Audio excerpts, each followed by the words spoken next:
The apartment is silent except for the hum of the refrigerator and the distant wail of sirens cutting through Chicago's South Side night. I sit at my kitchen table, the one I bought at a thrift store 6 years ago when I first started teaching, and stare at the blank page in front of me. My hands shake as I pick up the pen. Not from fear, from the morphine wearing off. The diagnosis came 3 weeks ago. Stage 4 pancreatic cancer, metastasized to my liver, my lungs, possibly my bones. 6 months, maybe less.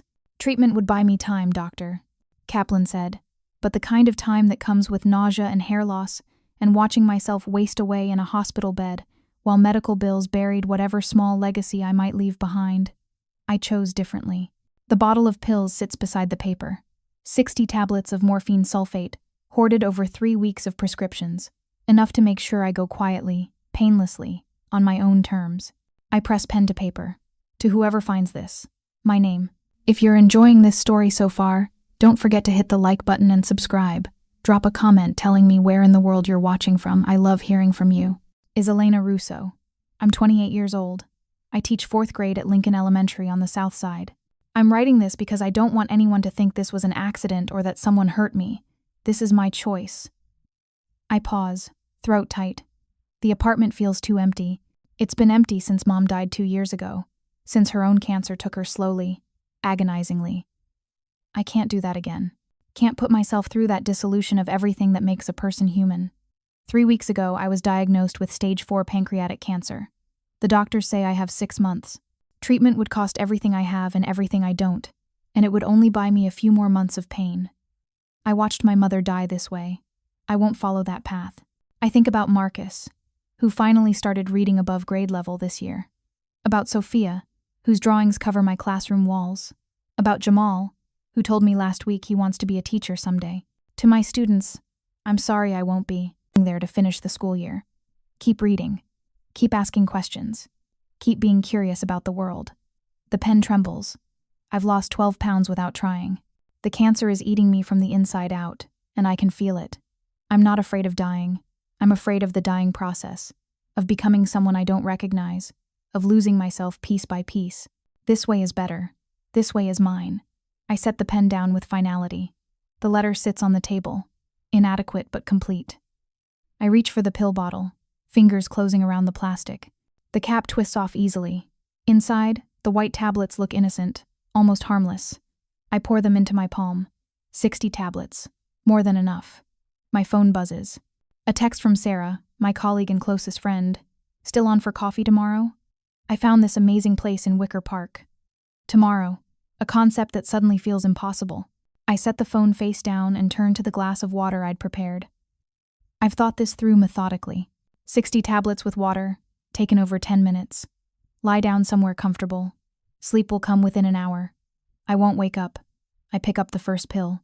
The apartment door explodes inward with a crack that sounds like thunder. I scream, pills scattering across the table and floor as I jerk backward. My chair topples, sending me sprawling. Pain shoots through my hip, but terror overrides everything. A man fills my doorway. Tall, broad-shouldered, dressed in dark clothes. His face is hard angles and controlled fury, dark eyes scanning my apartment with precision. Behind him, 2 more men. One grabs the doorframe, the other speaks rapidly into a phone in Italian. The first man's gaze lands on me, then drops to the scattered pills, the bottle, the letter on the table. His expression changes. Fury shifts to something like recognition or understanding or grief. "No," he says. His voice is low, rough, carrying an accent softened by years. "Not like this. Not tonight." I scramble, backward until my back hits the wall. "Who are you? What do you want?" He moves into my apartment, stepping carefully over pills. His companions stay in the doorway, blocking my only exit. "My name is Dominic Andretti." He crouches 3 feet away. Mid-30s, scar cutting through his left eyebrow, eyes that have seen violence. "And I'm here because you're not dying alone tonight. You broke into my apartment." My voice shakes. "I'm calling the police." "No, you're not. Not a threat. Just fact." His gaze shifts to the letter. "How long?" "I don't know what you're talking about." "The diagnosis. How long did they give you?" The question hits like a physical blow. 6 months, I hear myself say. "Pancreatic cancer. Stage 4. Dominic nods slowly. He sits on my kitchen floor in his expensive coat, perfectly comfortable invading my space. My mother died of pancreatic cancer, 14 months from diagnosis to death. I watched her waste away in a hospital room that smelled like disinfectant and despair. He meets my eyes. I understand why you don't want that. Tears burn down my cheeks. Then why are you here? Because dying alone in a Southside apartment at 28 isn't the answer. He gestures to the pills. This is permanent. There's no taking it back. That's the point. Bitterness floods my voice. I'm dying anyway. This way I control when and how. You're dying eventually. We all are. His companions remain perfectly still, perfectly alert. But you're not dying tonight. Not on my watch. You don't get a say in this. I know enough. He picks up my letter, reads quickly. When he finishes, he sets it down gently. Elena Russo, 4th grade teacher, 28. Mother died 2 years ago. No other family. He looks at me. You think no one would miss you, but you're wrong. How do you know all that? Fear tangles in my chest. Have you been watching me? For 3 days, since you stopped going to work. Since you started hoarding morphine. Prescriptions. He says it without shame. I've been watching over you. Why? What could I possibly matter to you? Dominic's jaw tightens. Because 3 months ago, your mother's oncologist sold patient information to a medical research company, illegally. That company wanted test subjects for an experimental treatment trial. Your name was on a list, along with 47 other patients. His voice goes hard. That research company has connections to people I'm at war with. People who don't care about ethics or consent. They were planning to approach you, offer you hope, then use you whether you survived or not. My blood goes cold. That's insane. That's reality in my world. I've been intercepting their operations, protecting patients on that list. You're number 42. Protected by a stranger who breaks into apartments? Fair assessment. He starts collecting scattered pills. But here's what I'm offering. Time to decide if you really want to die, or if you're just terrified of dying slowly. What's the difference? The difference is choice. He closes the bottle, pockets it. What you were about to do? That's choosing to die because you're afraid. What I'm offering is time to explore every possible option without fear controlling the decision. I don't have options. You have options you don't know about yet. He straightens. Experimental treatments not available through normal channels. Specialists who owe me favors. Resources that don't care about your lack of insurance. Hope flickers, small and painful. I crush it. Why would you do that? I know you're a teacher who inspires kids from rough neighborhoods. I know you spent your own money on classroom supplies. I know you stayed late to tutor Marcus Thompson because his parents work nights. His eyes hold mine. I know the world needs more people like you, and fewer people like me. I study him properly now. Expensive coat over expensive clothes. Watch that probably costs more than my annual salary. The way he carries himself speaks of power and violence. You're a criminal. Not a question. Yes. The honesty surprises me. What kind? The kind that operates where law and morality get complicated. My family has run operations in Chicago for 3 generations. He doesn't apologize. Import, export, protection, enforcement. A mob boss broke into my apartment to stop my suicide. The absurdity makes me want to laugh or cry. This can't be real. It's real. He pulls out his phone, shows me a medical file. Dr. Amanda Chen, oncologist at Northwestern Memorial. She's running a trial for immunotherapy targeting pancreatic cancer with liver metastasis. 73% response rate in preliminary studies. I stare at the screen. Trials like that have waiting lists years long. Not if I make a call. Not if I tell Dr. Chen, you're under my family's protection, and funding is unlimited. Why would you spend money on a stranger? Pain flashes across his face. Because 3 months ago, I let patient number 37 slip through my fingers. College student named Rebecca Park, 22. She died in a bathtub in Evanston before I could reach her. The grief in his voice is raw. I won't let that happen again. I don't want to suffer, I whisper. I can't become what my mother became. Then we make sure you don't. He steps closer. But Elena, you have to let me help you. You have to choose to fight instead of choosing to quit. What if the treatment doesn't work? Then we try something else. And if nothing works, at least you'll know you explored every option. His hand touches my shoulder. But tonight, you're not swallowing those pills. You're coming with me to a place where people will make sure you're safe while we figure this out. Coming with you where? My home, medical staff, security, Resources. He reads the fear on my face. You're not a prisoner. You can leave whenever you want. But I'm asking you to give me 1 week, 7 days to show you there are options. After that, if you still want to die, I won't stop you. The offer is insane. But the alternative is those pills. Is permanent. Is final. And somewhere beneath the fear and pain, a tiny voice whispers that maybe I want to see what 7 more days might hold. 1 week, I hear myself say. Then I decide. Relief flashes across Dominic's face. 1 week, I promise. He extends his hand. This time, I take it. The estate is 2 hours north of Chicago, deep in countryside where snow covers everything in silence. The house sprawls before us, all stone and iron and security cameras. This was my grandfather's estate, Dominic explains as we pull up. You'll be safe here. Inside, a woman in her 50s greets us. Mrs. Castellano, Dominic says. This is Elena Russo. She'll be staying with us. Please prepare the guest suite, East Wing. Of course, Mr. Andretti. Mrs. Castellano's eyes find mine with sympathy. Welcome, Miss Russo. Dominic guides me through marble halls, up a curved staircase, to a bedroom twice the size of my entire apartment. A massive bed, floor-to-ceiling windows, a fireplace crackling with warmth. Try to sleep, he says at the door. Panic flares. Wait, why are you really doing this? He looks at my hand on his sleeve. Because I have a 7-year-old daughter named Isabella. He shows me a photo. A beautiful girl with dark curls. Her mother died in childbirth. For 7 years, I've raised her alone. He swipes to another photo. Isabella with an older woman, both laughing. That's her teacher, Miss Rodriguez. 1st grade. She talked about her every day, how Miss Rodriguez made learning fun, how she cared about every student. Understanding dawns. I remind you of her. Every teacher who shapes children's lives for poverty wages. Every person who chooses to help others. He pockets the phone. When I learned you were a teacher with no family, planning to die alone in that apartment, I couldn't let that happen. I don't know if I can be saved. Then we find out together. He moves toward the door. But Elena, you have to want to fight. I can provide resources, but I can't provide the will to live. That has to come from you. After he leaves, I collapse onto the bed. The silk is softer than anything I've felt. I should be planning escape. Instead, I close my eyes and surrender to darkness gentler than what I'd planned. For tonight, someone else is making the decisions, and maybe that's enough. I wake to morning light and the smell of coffee. Mrs. Castellano enters with medical supplies. Good morning, Miss Russo. Mr. Andretti asked me to check your vitals and administer your medications. She wraps a blood pressure cuff around my arm. Dr. Chen will be here at 10. Dr. Chen is actually coming? Mr. Andretti can be very persuasive. She measures out pills. He's asked that we maintain your medication regimen until Dr. Chen evaluates you. After she leaves, I sip coffee and try to process.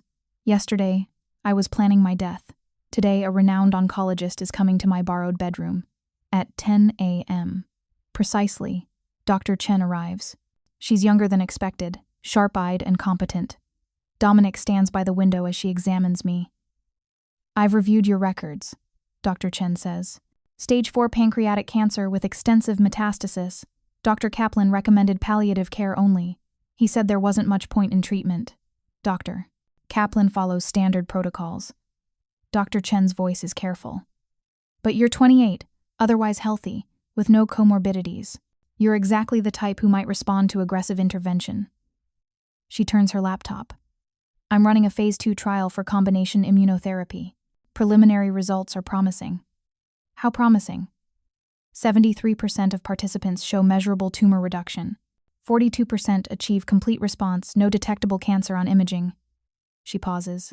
It's not a cure, but we're extending lives by years with better quality than traditional chemotherapy. Hope rises, sharp and painful. What's the catch? Side effects can be severe. Immune overreaction, organ inflammation, neurological complications. 30% require hospitalization. Dr. Chen's honesty is brutal. And no guarantee it works for you. What are my chances without treatment? 6 months, perhaps less. And with treatment? If you respond, 2 to 5 years. If you achieve complete response, we're seeing patients cancer-free at 5 years. She closes the laptop. But this isn't magic, it's a fight. Months of treatment, constant monitoring, side effects that will make you miserable. I look at Dominic. What do you think? I think Dr. Chen is giving you information. The decision is yours. His voice is steady. But if you choose treatment, you'll have every resource I can provide. Why spend this money on a stranger? Because I can. Because having resources means nothing if I don't. I use them for something that matters. Dr. Chen glances between us. The trial has a waiting list, but Mr. Andretti has arranged immediate enrollment if you're interested. You'd start within the week. I need to think. Of course. But Elena, don't take too long. The cancer won't wait. After she leaves, Dominic and I sit in silence. You're scared, he says finally, terrified. The admission comes easily. What if I go through all this and die anyway? Then you'll have had more time to teach more students, to see more sunrises. He leans forward, but also possibly years of remission, of having a future worth planning for. Why does this matter so much to you? Dominic is quiet. When he speaks, his voice carries old pain. My mother chose to fight. 3 years of treatment that ravaged her body. The last 6 months were brutal. But the day before she died, she told me fighting was worth it. Those 3 years gave her time to see me graduate, to meet my wife, to know she was, leaving me with support. He swallows hard. She said even the worst days were better than not having days at all. Your wife died 7 years ago. Complications during delivery. His hands clench. I couldn't save her. But Elena? You I can save. Maybe. If you let me try. The vulnerability breaks something in me. I don't know if I'm strong enough. You don't have to be strong alone. That's what I'm offering. Someone to carry the weight with you. I close my eyes, feeling the weight of choice. Every instinct screams to go home, accept my fate. But another voice whispers about students who need teachers. About 2 more years that might hold moments worth suffering for. If I do this, I need boundaries. Rules. Name them. I'm not a prisoner. If I want to leave, I leave. Agreed. No lying. Not about my health. Not about danger. I can handle ugly truth better than comfortable lies. I promise that. And if the treatment fails, if I'm dying anyway, you let me go. You don't. Force me to suffer beyond what I can bear. Pain flashes across his face, but he nods. You have my word. We stand there, making agreements that shouldn't work but somehow do. Thank you, I whisper, for not letting me die alone last night. Thank you for choosing to fight. The first treatment begins 3 days later in a medical suite in the basement. State-of-the-art equipment, comfortable furniture, windows showing gardens despite being underground. Dr. Chen sets up the IV. 4 hours. You'll likely feel fatigue, possibly nausea. We'll monitor closely. Dominic sits in the corner, laptop open but attention on me. The first hour passes quietly. The second brings exhaustion that feels like gravity increasing. At some point, Dominic moves closer. When I wake, his hand rests near mine on the armrest. I take it. His fingers close around mine, warm and steady. The third hour brings chills. I can't stop shaking despite heated blankets. Side effect of immune response, Dr. Chen says. Uncomfortable but not dangerous. Dominic's hand tightens around mine. He stays quiet, just holds my hand while chemicals wage war inside my body. By hour 4, I can barely keep my eyes open. When Dr. Chen removes the IV, my legs nearly buckle. Dominic catches me effortlessly, arm around my waist. I've got you, he says quietly. He carries me upstairs, settles me in bed with gentleness that contradicts what he does. Sleep. I'll be nearby. I'm asleep before he leaves. The dreams are fevered and strange. I wake gasping, nauseated. I barely make it to the bathroom before vomiting. I'm shaking when strong hands gather my hair back. Dominic. Of course. Easy, he murmurs. Just breathe. When it passes, I slump against the wall. He hands me a washcloth, helps me clean my face. This is humiliating. This is treatment. He sits beside me on the bathroom floor. Dr. Chen warned this might happen. You've been watching me sleep? Working in the chair by your window. I wanted to be close. No apology. Come on. Back to bed. He helps me stand, settles me with care. This time he doesn't leave. Just pulls the chair closer and opens his laptop. You don't have to stay, I whisper. I know. Sleep, Elena. I do, knowing someone is keeping watch. The pattern repeats. Treatment every 3 days. Infusion followed by exhaustion, nausea, fever. Dr. Chen monitors, adjusts dosages. Dominic is present for everything. Not just treatments, but aftermath. He's there when I vomit at 3 a.m., when fever makes me delirious, when I'm too weak to shower. He never flinches, just provides steady support and presence that makes suffering bearable. Between treatments, I'm functional. Mrs. Castellano brings meals I pick at. I read, watch movies, occasionally venture to the gardens. One afternoon, I find Dominic in his office, looking frustrated. What's wrong? He hesitates. The Volkovs hit one of my warehouses last night. Took shipments worth $200,000. I'm sorry. It's business. Tension radiates from him. They're escalating, testing boundaries. What will you do? What I have to. But I'm trying to avoid all-out war while you're here. He runs a hand through his hair. Can't protect you properly if I'm focused on offense. Guilt twists in me. I'm making you vulnerable. You're making me cautious. There's a difference. I'd rather be cautious with you here than reckless with you dead. Tell me about Isabella. His expression softens immediately. He shows me photos. Isabella at piano. Isabella covered in paint. Isabella grinning at the camera. She's 7, smart, curious, stubborn. She wants to be a veterinarian, or a princess, changes daily. Does she know about your work? She knows I run the family business, not details. He pockets the phone. I want better for her than what I inherited. We sit in his office, holding hands while afternoon sun paints everything gold. Outside, guards patrol. Inside, we pretend normal is possible. Thank you, I say quietly, for everything. You're not alone anymore. Whatever happens next, we face it together. Week 3 brings unexpected improvement. Doctor, Chen examines me with cautious optimism. Your tumor markers are down 18%. No new metastases. We're holding ground, maybe gaining some. Hope flares, sharp and painful. It's working. Your body is responding. It's early, but this is exactly what we want to see. After she leaves, Dominic pulls me into a hug that steals my breath. I knew you could do this. I couldn't without you. He pulls back, hands framing my jaw. Elena, we shouldn't. But I don't pull away. Tell me to stop. Instead, I close the distance and kiss him. It's gentle at first, testing. His lips are soft, moving with careful restraint. But I deepen the kiss, and his control shatters. He kisses me back with intensity that steals my breath. When we break apart, we're both breathing hard. This is complicated, he says. Everything is complicated. But I don't care. I touch his face. I don't want to waste time being careful. You're still sick. And maybe I always will be. Maybe I have 2 years or 50. But however long it is, I want to feel alive. I hold his gaze. I want this. Want you.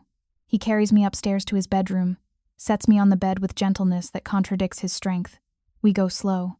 I won't hurt you. I trust you. He makes love to me with controlled intensity, constantly checking I'm okay. The care undoes me more than pleasure. No one has treated me like I'm precious since Mom died. After, we lie tangled together, my head on his chest. This changes things, I murmur. Maybe things needed changing. His arm tightens around me. What happens when I'm better? Then you decide what comes next. He tilts my chin up. But Elena, I hope you choose to stay. Choose us. Ask me when I'm in remission, when I can think clearly. My answer will be the same whenever you're ready. I want you. However you come. We fall asleep wrapped around each other, pretending the world outside doesn't exist. The Volkovs make their move 2 days later. I'm in the garden when Marco appears. Miss Russo, inside now. What's wrong? Potential threat, mister. Andretti wants you secured. We're halfway to the door when I hear it. A car engine, too loud, too fast. Marco shoves me behind him, weapon appearing. Run. I run. Behind me. Gunfire erupts. The door bursts open, and Luca pulls me inside, slamming it shut. Basement. Safe room. Move. He pushes me inside a room I didn't know existed. Stay here. Don't open for anyone but Mr. Andretti, Marco, or me. He presses a phone into my hand. Direct line to Dominic. The door slams. I watch security feeds in horror. 3 vehicles. Armed men. Marco returning fire. Then Dominic appears with reinforcements. The firefight is brutal and brief. Dominic's men have numbers and position. The attackers retreat, leaving bodies behind. On screen, Dominic checks Marco. Then his head snaps toward the house. Toward me. He runs. Footsteps pound downstairs. Elena, it's me. Open up. The door swings open. Dominic is there, breathing hard, smudged with residue, eyes wild until they land on me. You're okay. He pulls me into his arms, holding tight. God, you're okay. What happened? The Volkovs. They know about you. His voice is ice over rage. They just tried to take you. But they failed. This time. He pulls back, hands framing my face. Elena, you're not safe here anymore. I need to move you somewhere they can't find you. Move me where? Secondary location. More secure. Fully isolated. His thumbs stroke my cheekbones. I'm sorry, but I won't risk you. Can't risk you. How long? Until I end this. Until the Volkovs are eliminated. He looks pained. Could be weeks. Months. Or you could let me go. If I leave, I'm not leverage. They already know you matter to me. Leaving makes you more vulnerable. His grip tightens. You're mine now. That means I protect you. However long it takes. Okay, what do we do? Pack what you need. We leave in an hour. He kisses my forehead. I promise. This will end. I'll make sure you're safe. Whatever it takes. The secondary location is deep in Wisconsin countryside. A fortress disguised as a hunting lodge. Stone and timber against white landscape. Isolated and secure. This was my grandfather's, Dominic explains. Completely off-grid. No one outside the family knows it exists. Inside, it's surprisingly comfortable. Kitchen stocked with food, bedroom with windows overlooking frozen forest, living room with fireplace. I'll stay with you, Dominic says. Marco and Luca for security. Doctor. Chen will make house calls. You'll have everything. Except freedom. Except that. He doesn't apologize. But you'll be alive. The first week passes in strange domesticity. My treatment happens in the living room. The side effects are more manageable. My body learning to weather the assault. Dominic works remotely, coordinating operations. I catch fragments of conversations in Italian. He's planning something, gathering resources, preparing for confrontation. You're going after them. I say one evening, the Volkovs. He doesn't deny it. They attacked my home, threatened someone under my protection. There has to be a response. What kind? The permanent kind. His voice is cold. It's time to remind Chicago why the Andretti family has held power for 3 generations. You could die. I've been in this world 20 years. Death is always possible. He takes my hand. But I'm very good at surviving, and I have more reason than usual to come back. Me? You.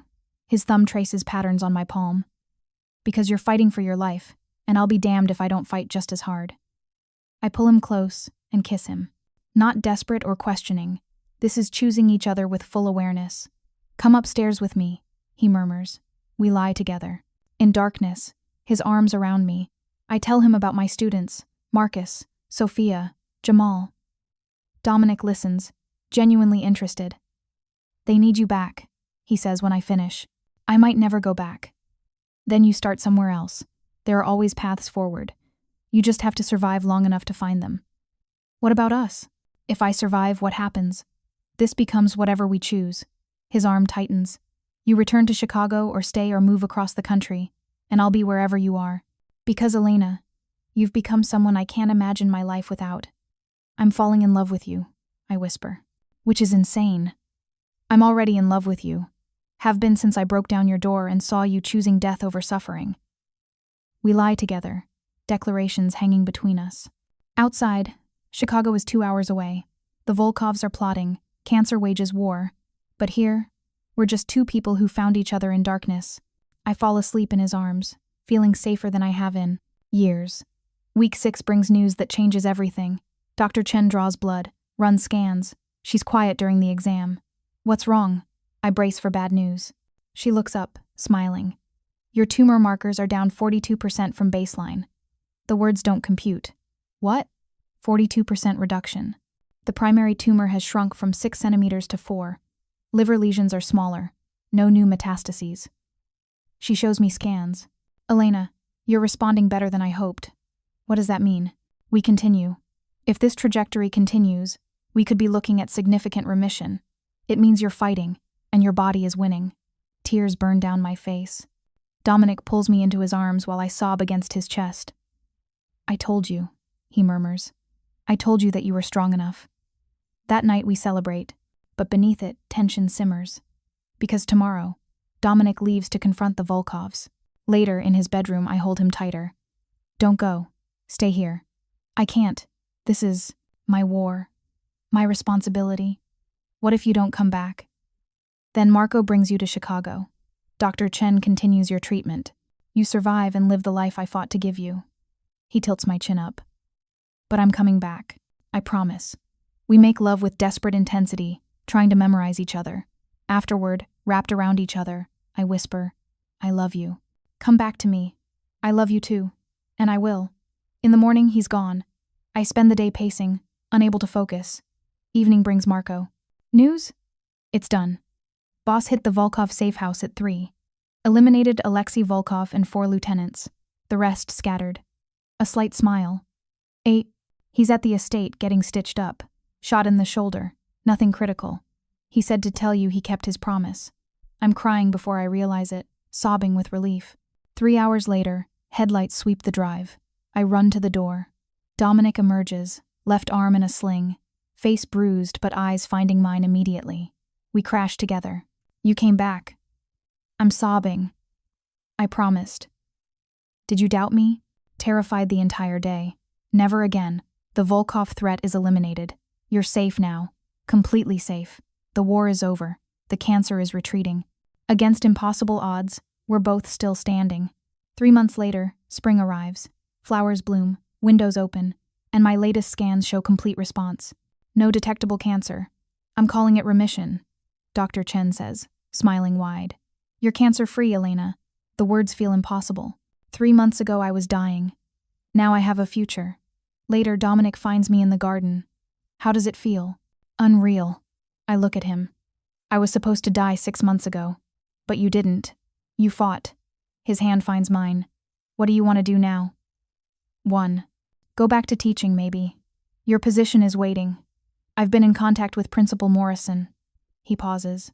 But Elena, I need to ask you something. He's nervous.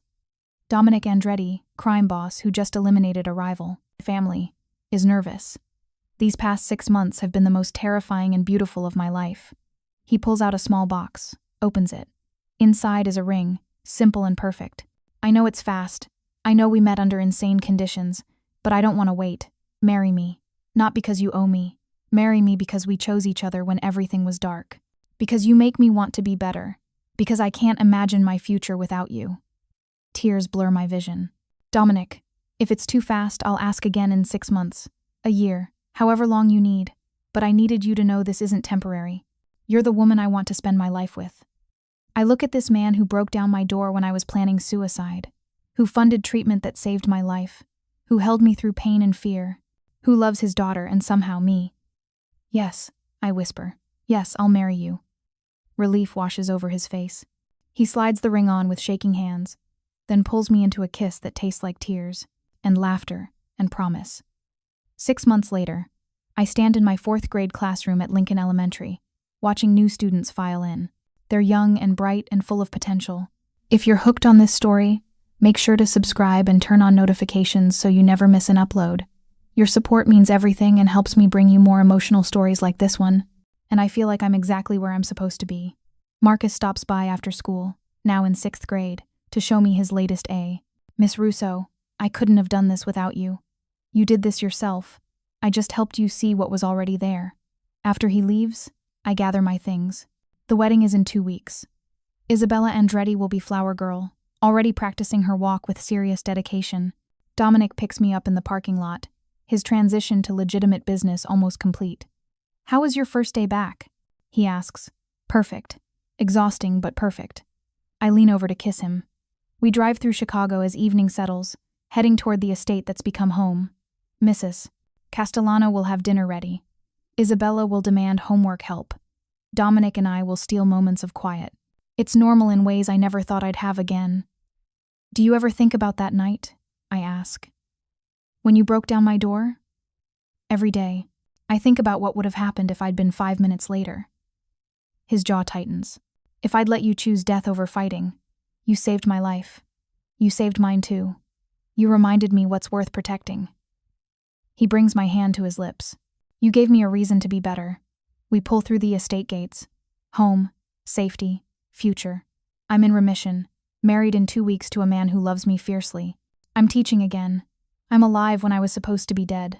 The cancer tried to kill me. I tried to kill myself. But Dominic Andretti broke down my door and refused to let death win.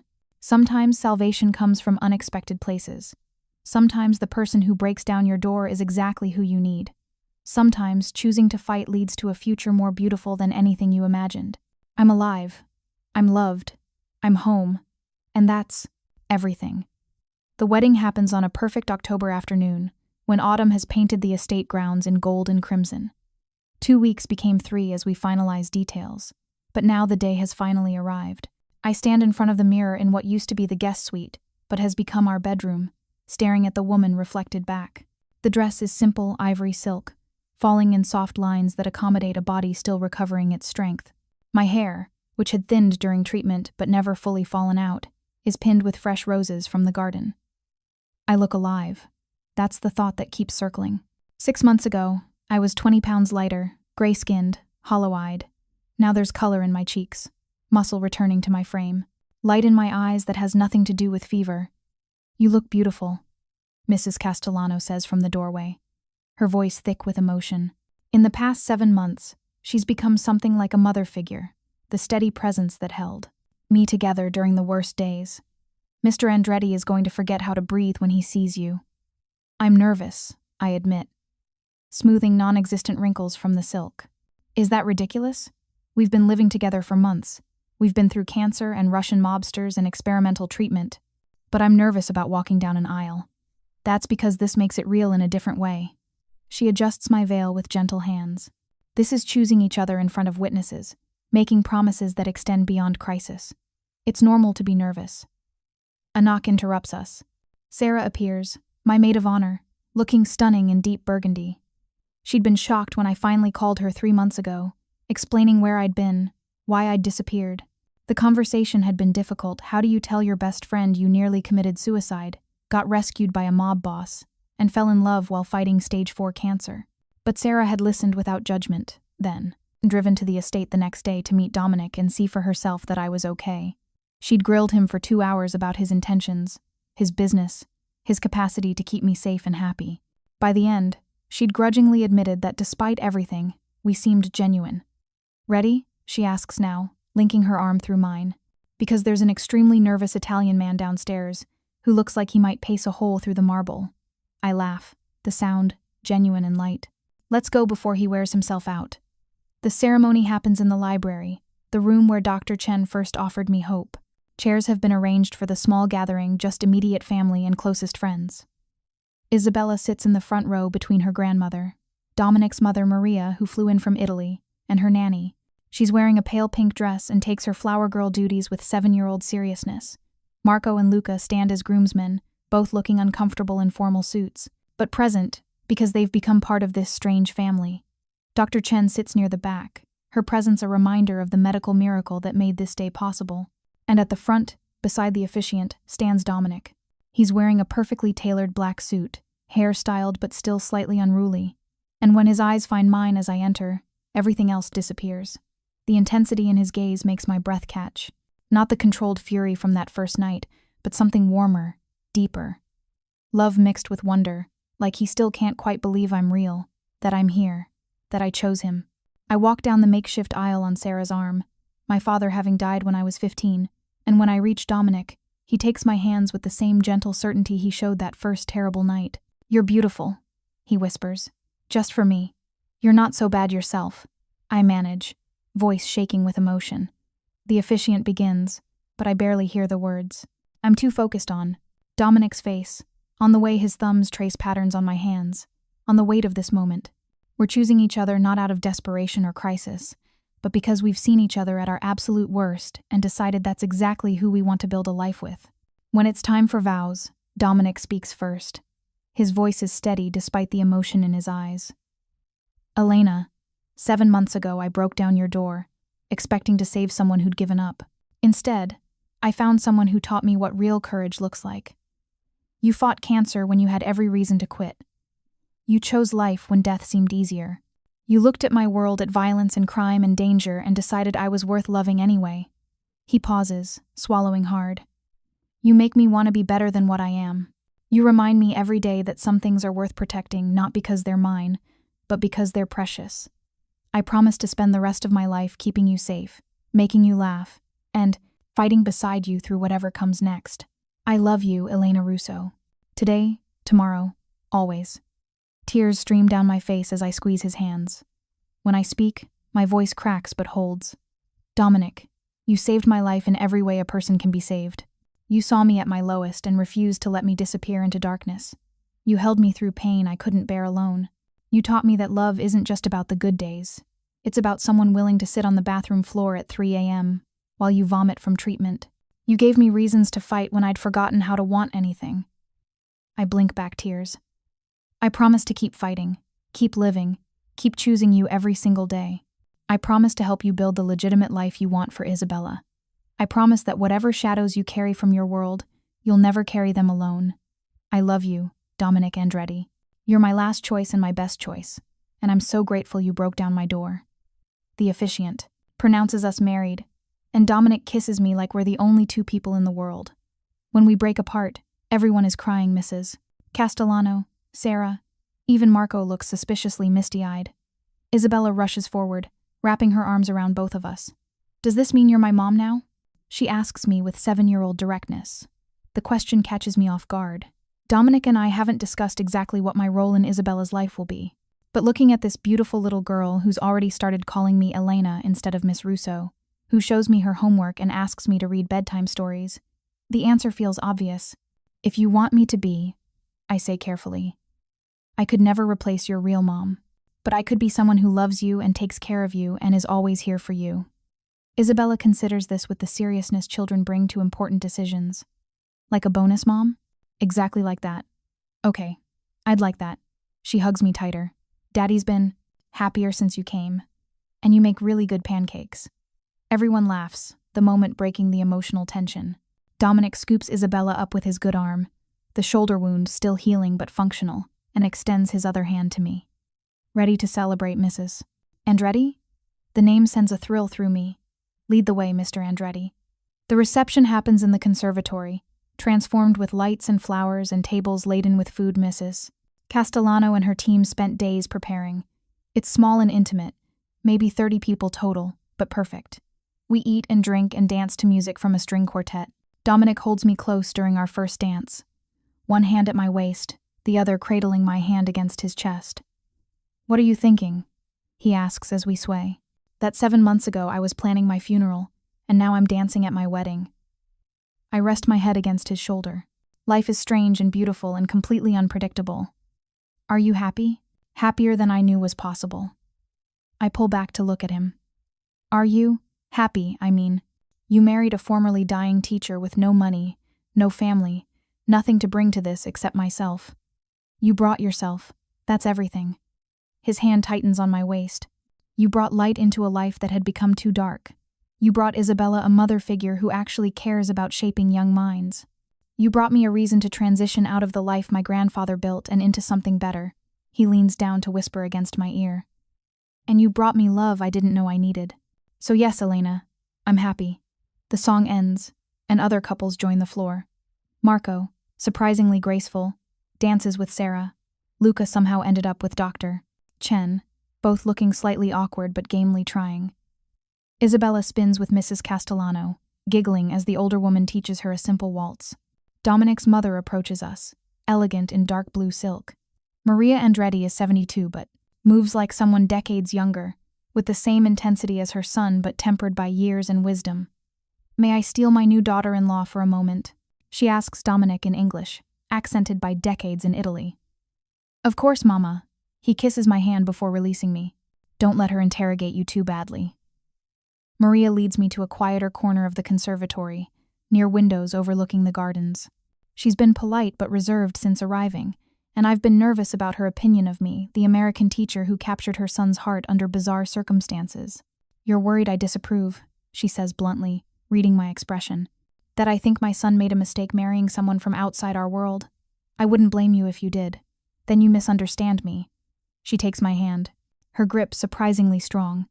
Elena, I've watched my son carry grief and responsibility for 8 years. Since his wife died, since he took over the family operations, he's been hardened, necessary for survival, but sad to witness as a mother. I'm sorry. That must have been difficult. It was. But these past months, since you came into his life, I've watched him transform. He smiles more, laughs with Isabella, makes plans for a future that doesn't involve violence and territory wars. Her eyes glisten. You did that. You reminded him there are things worth living for beyond duty and revenge. He saved my life first, I say quietly. I was ready to give up. He refused to let me. That's who he is. That's who his father was, who his grandfather was. The Andretti men protect fiercely. She squeezes my hand. But you're the first person I've seen him want to protect, not out of obligation, but out of love. That's precious, Elena. Don't take it lightly. I don't. I promise you, I don't. Good. She releases my hand with a smile. Then welcome to the family. We're complicated and loud and sometimes dangerous, but we love deeply. You're one of us now. The acceptance means more than I expected. Maria returns to the party, leaving me with tears in my eyes and warmth in my chest. As evening deepens, guests begin departing. Isabella falls asleep on a couch, exhausted from excitement. Sarah hugs me goodbye with whispered threats about what she'll do to Dominic if he ever hurts me, which he overhears and accepts with amused grace. Dr. Chen leaves last, pulling me aside first. You're still on maintenance immunotherapy for at least another year, she reminds me. Monthly infusions, quarterly scans. Don't skip appointments just because you're in remission. I won't, I promise. Good, she softens. Elena, I've been doing oncology for 15 years. I've seen a lot of patients fight and lose. Seeing you here, healthy and happy, getting married, this is why I do this work. Don't ever forget how extraordinary your outcome is. I won't, I whisper, hugging her. Thank you. For taking a chance on me. For the trial. For everything. After she leaves, it's just me and Dominic and Isabella sleeping peacefully. We stand together in the conservatory, surrounded by flowers and candlelight, and I feel the weight of the day settling into something real. We're married, I say, like testing the words. We're married, Dominic confirms, pulling me close. How does it feel? Right, terrifying and wonderful and right. I loop my arms around his neck. I never thought I'd have this. A wedding, a husband, a stepdaughter, a future. You have all of it now. He kisses my forehead. And more coming. Whatever you want, Elena. Teaching, traveling, quiet domestic life, whatever makes you happy. I just want time, I admit. Time with you and Isabella. Time to watch my students grow. Time to figure out who I am now that I'm not dying. You have time. His arms tighten around me. Years and years of it, if the scans stay clear. We'll fill it with everything good. We stand there, swaying slightly to music that stopped, holding each other. In the aftermath of a day that marks a beginning rather than an ending, Isabella stirs on the couch, blinking sleepily. Is the party over? Pretty much, sweetheart, Dominic says. Ready for bed? Can Elena read me a story? She asks, then corrects herself. I mean, can Mom read me a story? The word hits me like a physical thing. Mom, this little girl, who lost her birth mother 7 years ago, is choosing to call me Mom. I would love to. I manage through the emotion clogging my throat. An hour later, after tucking Isabella into bed with her favorite story about a brave princess who saved herself, Dominic and I finally retreat to our room. The estate is quiet, everyone else retired or departed. Alone at last, he says, closing the door behind us. The intensity in his gaze makes my pulse quicken. Alone at last, I echo, suddenly nervous despite everything we've shared. He crosses to me slowly, giving me time to adjust, to breathe. His hands find the pins in my hair, removing them with careful precision until dark waves fall around my shoulders. I've been waiting all day to do this, he murmurs. Just this? A smile curves his mouth. Among other things. He kisses me then, slow and deep, taking his time. This isn't the desperate passion from those early weeks of treatment, or the frantic intensity before he left to fight the Volkovs. This is something different, certain and thorough. A claiming that acknowledges we have time now. No crisis forcing us together, just choice.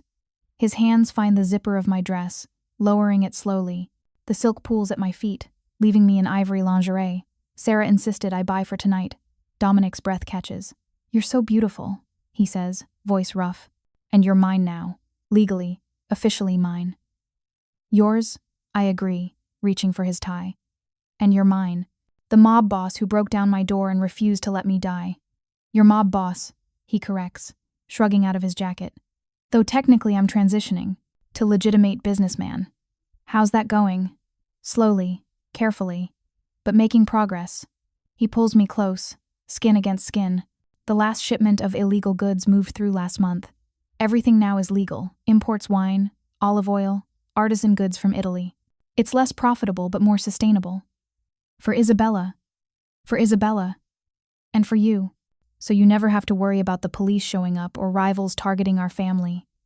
His hands map my body with reverence. I want to build something clean for both of you. I pull him toward the bed, no longer shy despite the scars that mark my body from ports and biopsies. He's seen all of them, held me through the creation of each one. They don't diminish me in his eyes. We make love slowly, thoroughly, learning each other without the pressure of crisis or the fog of medication. This is us, healthy and whole and choosing each other with clear eyes. After, wrapped in sheets and each other, we talk about the future. Real plans now, not just desperate hopes. I want to go back to teaching full-time, I say, tracing patterns on his chest. Lincoln Elementary, if they'll have me. If not, somewhere else where I can make a difference. Morrison already confirmed your position. You can start in January if you're ready. I'm ready. I miss my classroom. Miss the kids. I pause. But I also want to be present for Isabella. I don't want her to feel like she's losing her bonus mom to work. We'll figure it out. Maybe you teach, and I handle more of the afternoon school pickup and activities. My schedule is flexible enough. He kisses my hair. We're a team now. We'll balance it. What about kids of our own? The question escapes before I can stop it. Do you want more children? Dominic is quiet for a moment. I do. If you do. If your body can handle pregnancy after everything it's been through. But Elena, if you can't or don't want to, that's okay too. Isabella is enough. You're enough. I want to try, I admit. Not right away. Maybe in a year or two, after we're sure the cancer stays gone. But yes, I'd like to try to give Isabella a sibling. Then we'll try. When you're ready, when Dr. Chen clears you, we'll try. His hand splays across my stomach. But no pressure, no expectations. Whatever happens, we'll handle it together. We fall asleep tangled together, talking about ordinary things, school schedules, and Isabella's piano lessons and plans to visit Maria in Italy next summer. Normal domestic plans that would have seemed impossible 7 months ago. 2 months after the wedding, I return to Lincoln Elementary. Principal Morrison greets me with tears in her eyes. We thought we'd lost you, she says, hugging me tight. When you first went on leave, we weren't sure. Well, I'm so glad you're back. Me too, I say, looking at my classroom. Someone maintained it while I was gone. Bulletin boards. Still covered in student work. Books organized on shelves. My desk clear but ready. It feels like coming home. My new 4th graders are curious and sweet, full of questions about where I've been. I tell them I was sick but got better, that sometimes people need time to heal before they can return to work they love. They accept this with the easy adaptability of children. Marcus visits after school that first day, now a confident 6th grader. Miss Russo, Mrs. Andretti now, right? Either one works, I assure him. How's middle school? Good. Hard but good. He shifts his backpack. I just wanted to say thank you for not giving up on me when reading was hard. My English teacher says I'm one of her best students now. That's all you, Marcus. You did the work, but you made me believe I could. He grins, then heads out, leaving me alone in my classroom with tears streaming down my face. This is why I fought. Not just to survive, but to come back here, to this work, to these kids who need someone to believe in them. 6 months after the wedding, I have my quarterly scan. The anxiety beforehand is brutal. 3 days of barely sleeping, convinced the cancer will have returned, that my miracle was temporary. Dominic holds my hand in the waiting room, Isabella between us working on homework. She comes to most of my appointments now, understanding in her 7 going on 8-year-old way that Mom, she insists on calling me that now, has to get checked regularly to make sure the bad cells don't come back. Doctor? Chen calls us into her office with a smile that makes hope surge. Clean scan, Elena. No evidence of disease. Tumor markers remain undetectable. You're officially 18 months cancer-free. The relief is so intense I can't breathe. Dominic pulls me into his arms while Isabella cheers, not fully understanding but picking up on our joy. What does this mean?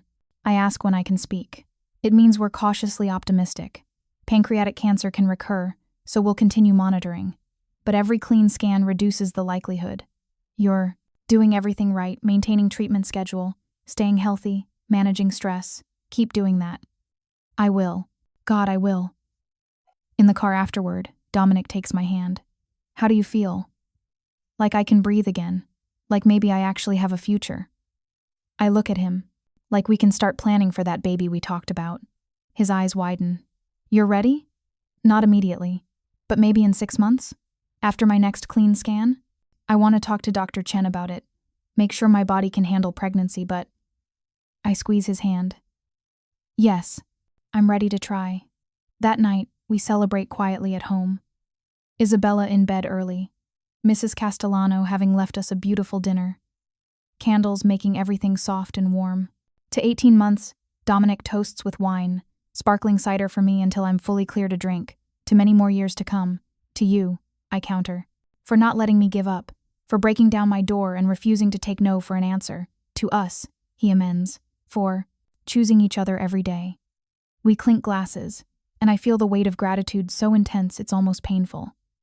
This man saved my life in every way possible. And somehow, impossibly, I saved his too. A year after the wedding, I'm in my classroom after school when Dominic calls. Can you come home early? His voice carries barely contained excitement. What's wrong? Nothing's wrong.